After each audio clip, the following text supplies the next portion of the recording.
eto na naman ako. Yan, eto yung aking ano, carrier.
Medyo ano nag-anoan sila ng pagkain ng kabayo, bumibili. Yun.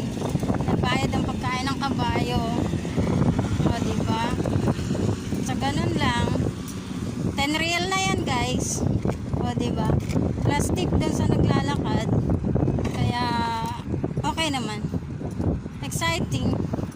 At least experience ko. Diba? Kinuha na niya yung hawakan ng kabayo. Kaya medyo bumilis-bilis na yung kabayo.